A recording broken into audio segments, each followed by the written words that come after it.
All right, let's talk about something that's super common, but, not something we usually bring up at the dinner table. We're talking about hemorrhoids. And today we're going to cut right through the noise and give you a really clear, practical guide to understand what's going on and, most importantly, how to feel better. First things first, let's get this out of the way. If this is something you're dealing with, you are so far from being alone. I mean, look at this number.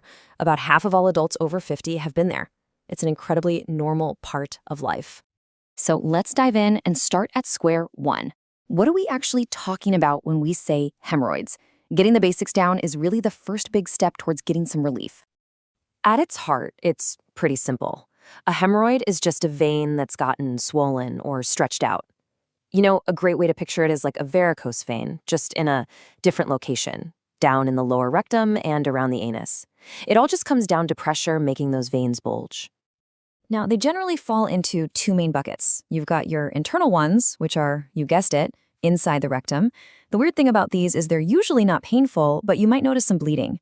Then you have external ones, which are probably what most people think of.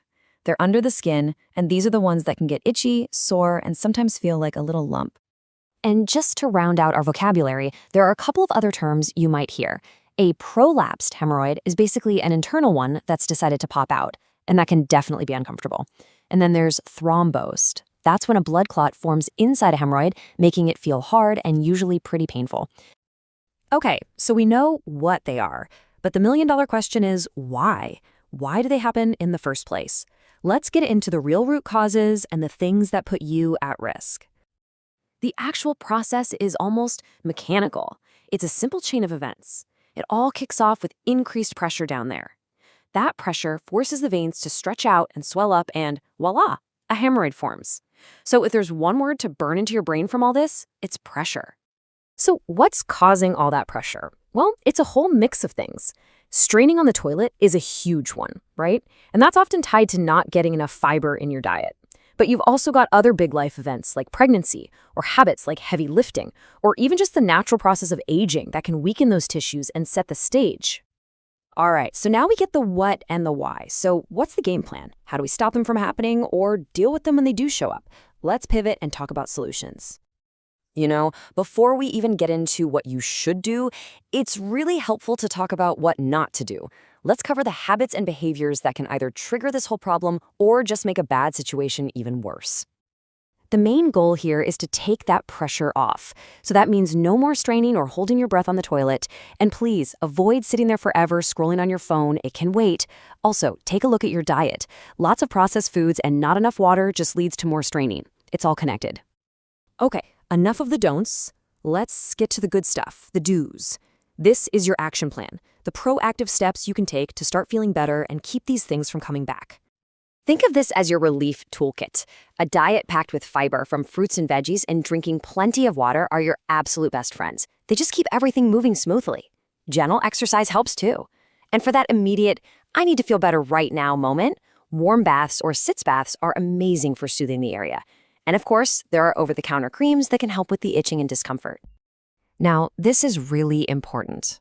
All these at-home strategies can work wonders, but it's just as crucial to know your limits. You've got to recognize when it might be time to bring in a professional. Here's the absolute number one rule of thumb. Do not ignore symptoms that just aren't going away. If you've tried things at home and it's not getting better, or, and this is a big one, if you're having heavy or frequent bleeding, it's time to see a doctor. You need to make sure you got the right diagnosis and the right treatment. And hey, if you do need to see a doctor, just know there are some very effective treatments out there. For a lot of stubborn cases, there is simple, non-surgical things they can do in the office, like rubber band ligation. And for more severe situations, there are surgical options that can offer a permanent fix. So let's just hammer this home one last time, because it really is that critical. If you have heavy bleeding or your symptoms just keep hanging around no matter what you do, you need to have a conversation with your doctor. It's the safest, smartest thing you can do. So there you have it. We've talked about what they are, why they happen, and the whole game plan for what to do about them.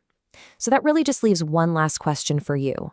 Thinking about everything we've covered, what's just one small habit you can change, starting today? Maybe it's an extra glass of water, or maybe it's just leaving your phone out of the bathroom. What's your one thing?